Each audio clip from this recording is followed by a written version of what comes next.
Salut! Alors, est-ce que tu as tous tes relevés en CSV? Non? C'est pas grave. Prends ceux qui sont en PDF, on va aller utiliser Tabula pour changer tout ça, pour que tu puisses les importer dans le budget perso. Alors, si ce n'est pas déjà fait, tu peux partir des instructions de ton budget perso, cliquer dans la ligne, présentement c'est la ligne 45, mais ça risque de ne pas être la même chose pour toi, où est-ce que c'est écrit télécharger Tabula. On a ici l'adresse web où vous pouvez chercher Tabula Technologies sur votre moteur de recherche préféré.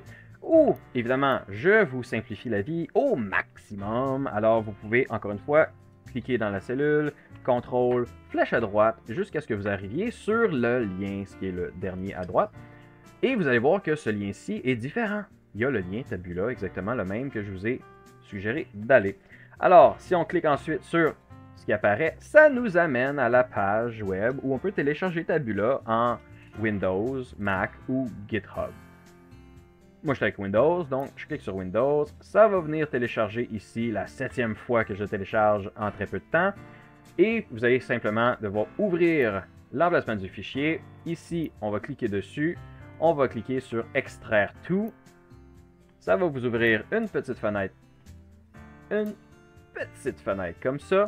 Gardez ça dans le dossier téléchargement comme ça quand vous allez faire le ménage. Oui, on fait tout le ménage là-dessus souvent. Ben, ça va tout s'en aller.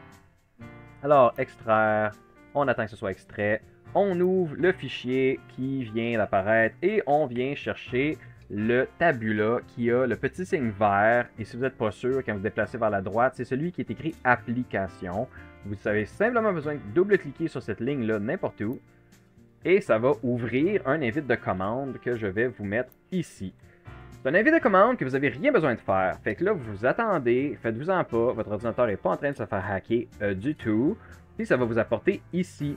Et là, vous voyez à quel point j'ai déjà importé toutes sortes de fichiers, mais je vais toutes les supprimer pour vous permettre de voir de quoi ça aurait l'air quand vous allez arriver là. J'enlève tout ça, puis on se reparle. Voilà! Alors, un petit message ici qui est important quand même de lire, parce que si c'est votre première fois avec Tabula, ça peut être le fun de savoir que, mettons là, que c'est la première fois, puis là vous faites votre historique de transaction, vous pouvez mettre tous les dossiers, tous les fichiers, pardon, qui sont selon le même template, par exemple, tous vos relevés de Visa ou de Mastercard ou de peu importe lesquels qui auraient besoin d'être transférés. Puis, si vous les mettez toutes avec le même layout, qui appelle la même disposition en français, ben ça va être possible de sélectionner les régions puis de créer des templates, puis après ça, Tabula va reconnaître les templates. Je vous dis ça comme ça, moi personnellement, ça s'applique pas parce que mes relevés Visa, des fois, il y en a des plus longues d'autres, puis ça marche moins bien. Mais je voulais quand même le dire pour ceux qui comprennent moins l'anglais, que vous avez une page qui s'appelle My Templates Page, où est-ce que vous pourriez faire ces choses-là. Prochaine étape.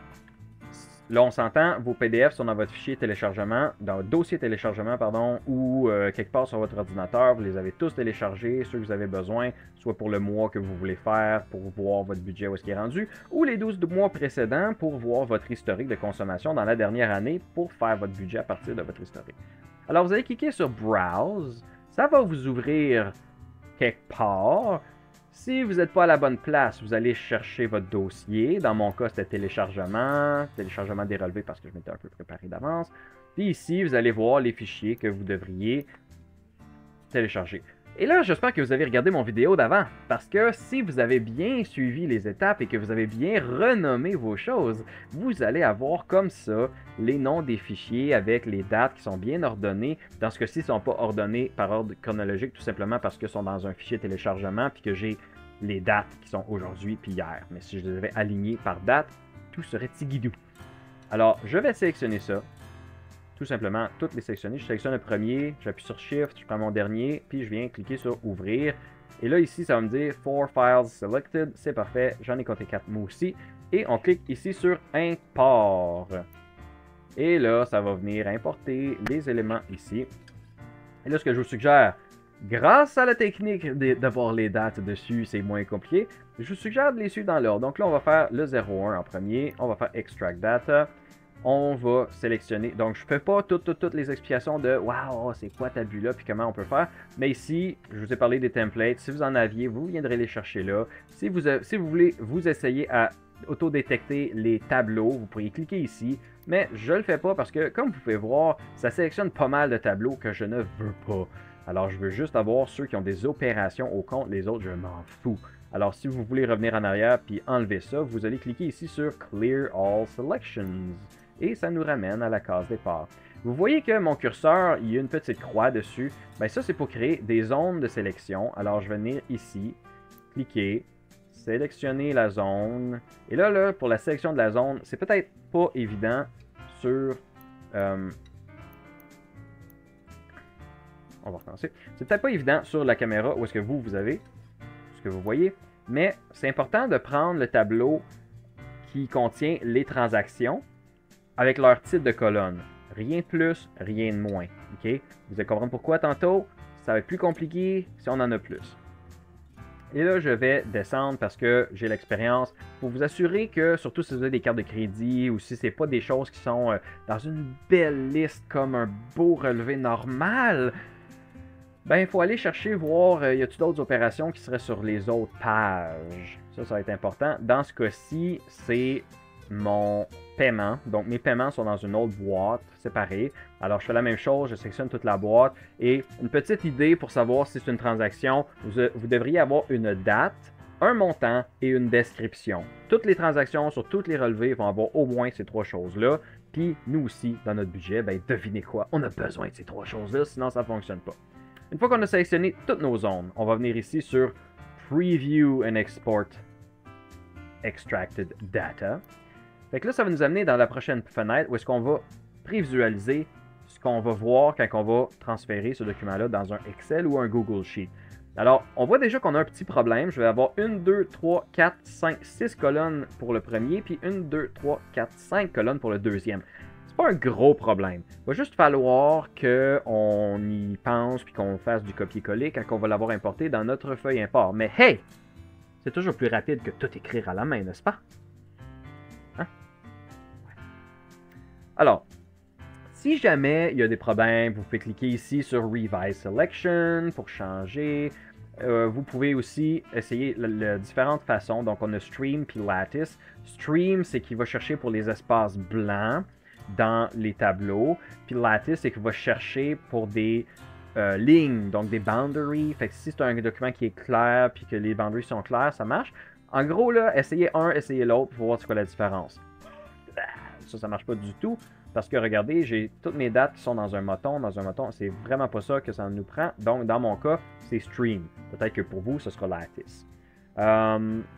Puis si jamais vous avez encore des gros problèmes, vous pouvez contacter les développeurs, mais n'oubliez pas que c'est un outil qui est gratuit et qu'à cheval de nez, on ne regarde pas la dentition. C'est-à-dire qu'il ne faut pas mordre la main qui nous nourrit non plus, surtout quand on ne paye pas pour la bouffe.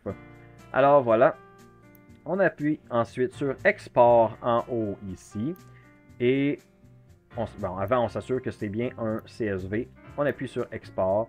Et là, la beauté, si vous avez suivi toutes mes consignes, c'est que vous voyez ici le nom du fichier, c'est Tabula, trait d'union, avec le nom de votre fichier. Ça veut dire que vous n'avez rien besoin de changer après pour le nom de fichier. Il va changer Tabula devant, mais c'est parfait parce que je vais avoir tous ceux qui commencent avec Tabula dans un moton. Mais bon, si je voulais, je pourrais aussi faire un rechercher remplacer pour enlever les éléments qui me gênent dans Tabula.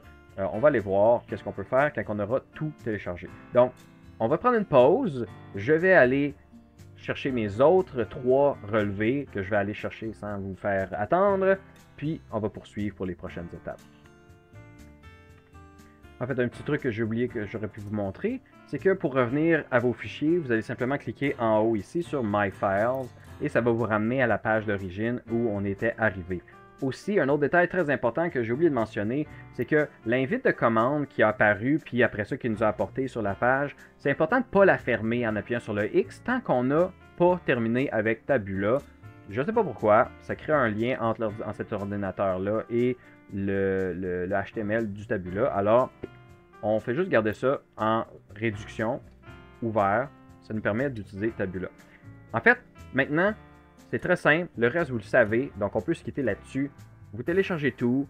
Une fois que vous avez tout téléchargé en CSV, vous allez faire comme on a fait dans les étapes précédentes. Prendre les fichiers CSV, les apporter dans votre dossier sur Google Drive, puis ensuite on va se revoir à l'étape de l'importation dans la feuille import. Donc, je vais vous laisser tout de suite après que je vais avoir regardé si on peut changer les noms en batch pour enlever le tabula. Si ça vous intéresse, vous restez. Sinon, ben, bye bye, à la prochaine. Bonne nouvelle, récemment Microsoft a lancé son nouvel outil PowerToys qui permet entre autres de changer les noms de fichiers en batch. Alors voici comment on peut faire. On va déjà chercher dans votre navigateur préféré pour PowerToys, puis normalement ça devrait vous arriver avec dans les premiers liens PowerToys. Alors vous pouvez soit cliquer dessus ou vous allez cliquer sur Install PowerToys. Puis là, normalement, il y a un petit peu de blabla. Ils vont vous dire, bon, c'est qu'est-ce que ça vous prend. Évidemment, si vous avez un vieil ordinateur, bon, ça risque de pas marcher. Mais si vous êtes sur Windows 10, la version 2004 ou Windows 11, vous devriez être correct. On clique ensuite ici sur Install PowerToys. Et tout devrait rouler comme sur des roulettes, mais pas directement. Alors ici, on peut y aller soit dans les deux choix pour ceux qui ne sont pas full à l'aise en anglais. Les deux premiers choix sont les par utilisateur. Puis là, je tiens à spécifier en général si c'est x64, ça veut dire que ça vous prend une machine qui est 64 bits. En général, un ordinateur correct pour le travail, puis l'édition vidéo, puis avec une carte vidéo en général. Fait que, assurez-vous que vous êtes en 64 bits pour votre Windows, puis votre machine, puis vous allez être correct. Sinon, ben, ma sympathie. En tout cas, fait que vous avez le choix d'y aller par utilisateur ou à la grandeur de votre machine. Machine wide, c'est à la grandeur de votre machine. Moi, ce que j'ai fait, c'est que j'ai cliqué sur celui-là pour avoir tout simplement celui à la grandeur de ma machine. J'ai peut-être lu un petit peu plus, fait que je l'ai déjà fait, fait que pardonnez-moi si c'est pas exactement les mêmes étapes. On clique dessus, puis normalement, ça devrait nous télécharger quelque chose que nous avons ici. Là, je suis avec Chrome, donc ça me l'a amené en haut. Je vais cliquer dessus et normalement, ça va ouvrir l'installateur. Je vais lire tout ça, cliquer sur j'accepte et installer. Puis là, ça va vous demander est-ce que vous voulez autoriser. Vous savez faire oui. Puis ça va installer. Une fois qu'il est installé, on va aller chercher comme on va chercher toutes nos autres applications. On clique sur la petite fenêtre Windows. On va aller dans la barre de recherche, puis on va taper PowerToys. Et voilà, on clique dessus et ça va nous ouvrir la fenêtre. Si ce n'est pas la première fois que vous ouvrez PowerToys, ça se peut qu'il ait été se cacher dans les icônes ici, dans le bas de notre écran. Alors si on clique dessus, on va voir son icône ici, PowerToys, qui ressemble comme à une télé avec les bandes de couleurs. Si vous avez grandi dans les années 90, vous comprenez.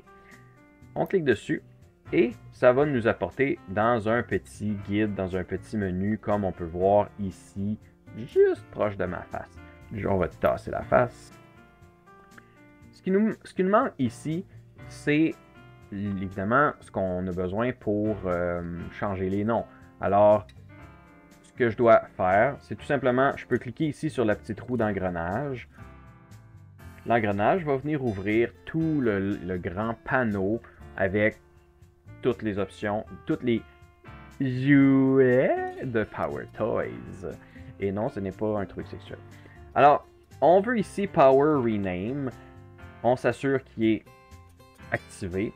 Et ensuite, on va voir comment il s'active. Alors, si je clique dessus avec mon bouton gauche de la souris, ça m'importe ici toutes les autres options. Ça s'affiche dans le menu contextuel par défaut et étendu. Ça, je crois que c'est quand on clique avec le bouton droit de la souris. Puis ici, on a une petite information. OK, il faut appuyer sur Maj ou Shift sur le clavier. Plus un clic droit de la souris sur les fichiers pour ouvrir le menu contextuel étendu. On va laisser ça. Maintenant qu'on est sûr que PowerToys est actif avec son outil Power Replace, on va aller chercher les fichiers qu'on veut changer des choses dans le nom. Alors, je veux juste spécifier, si j'avais voulu changer tout le nom pour leur donner le même, ce que je fais souvent quand j'ai mes photos, je vais vous donner un autre truc. C'est qu'on sélectionne tout, on appuie sur F2 sur notre clavier, puis on va donner le nom qu'on souhaite que tous aillent. Par exemple, moi je commence toujours, comme vous le savez déjà, avec la date, puis après ça, je peux mettre des mots-clés comme vacances, enfants, famille, qui correspondent à des choses que j'ai sur mes photos si jamais je cherche du contenu pour faire des super hot vidéos comme ça. Mais on n'est pas là. Mais après ça, on fait juste appuyer sur Enter, puis vous voyez que ici, il s'est juste ajouté des chiffres entre parenthèses. Ce qui est pas vraiment toujours pratique, surtout si on s'est trompé dans l'ordre, parce que le premier, c'était celui que j'avais sélectionné, ce qui dans ce cas-ci, c'est le dernier. Alors là, je vais juste faire CTRL-Z pour revenir en arrière, parce que de toute façon, c'est même pas ce qu'on veut faire. On veut pas tout changer les noms avec des chiffres entre parenthèses. On veut juste changer des parties dans le nom. C'est là que Power Replace va être grandiose. Je sélectionne tous les fichiers que je veux changer le nom. Je clique droit avec ma souris. Je descends jusqu'à renommer avec Power Rename. Dans mon cas, le nom n'est pas complet parce que j'ai grossi de 150% mes caractères pour que vous puissiez mieux voir. Ben oui, je vous aime. Renommer avec Power Rename et on arrive avec une nouvelle fenêtre. Jusqu'ici, rien d'effrayant. Alors, on va mettre dans la barre du haut ce qu'on veut rechercher. Alors, dans ce cas-ci, je veux rechercher Seb pour remplacer Seb. Mettons que je veux remplacer Seb pour Liz. Fait que là, vous voyez déjà qu'est-ce qui se passe. Renommer le Seb à la fin ici, que j'avais là partout. Ouais, ça c'est mieux pour que, pour que tout le monde puisse voir. Que j'avais là partout, ben, il s'est transformé en chiffre. Pourquoi? Ben, parce que dans l'autre zone, dans l'autre bloc, c'était les chiffres. Et là, souvenez-vous que dans n'importe quel rechercher et remplacer ou search and replace en anglais, le premier c'est toujours qu'est-ce qu'on cherche, puis le deuxième c'est toujours on le remplace par quoi. Alors, on va le remplacer par Liz. Et là, vous voyez que ça s'est déjà changé de l'autre côté. C'est génial. C'est tout. On applique sur appliquer. Puis voilà, tout a été changé. Si je ferme ça, je me rends compte ici que tout est déjà changé. Si je veux changer la date, ben peut-être, oui, par exemple, je voudrais changer 2024 pour 2023. Je fais la même chose. Je vais changer, je cherche 2024. Puis tu vas me remplacer ça pour 2023. Voilà, ici on voit qu'est-ce que ça donnerait. Puis c'est aussi simple que ça. On peut même faire la mise en forme du texte si on veut, si on voulait tout ramener ça en minuscules, si on veut tout mettre ça en majuscules, si on veut juste mettre des majuscules au début puis qu'on est juste trop lazy pour le faire nous-mêmes. Voilà. Alors, c'est ce qui complète le tutoriel sur Power Tools. J'espère que ça vous a aidé, que ça vous a flabbergasté. Il y a plein d'autres outils comme ça avec Power Toys, que je n'ai même pas encore essayé. Alors, si vous aimez ce genre de vidéo-là, n'hésitez pas à nous liker, à vous abonner à notre chaîne. On essaie de développer tout ce qu'on peut pour que les gens puissent incarner le meilleur afin d'éloigner le pire. Et ça inclut être plus confortable avec des fonctions de base de la technologie, de nos bons vieux ordinateurs qui nous servent encore beaucoup au travail. Merci d'avoir été là. À la prochaine. Bye!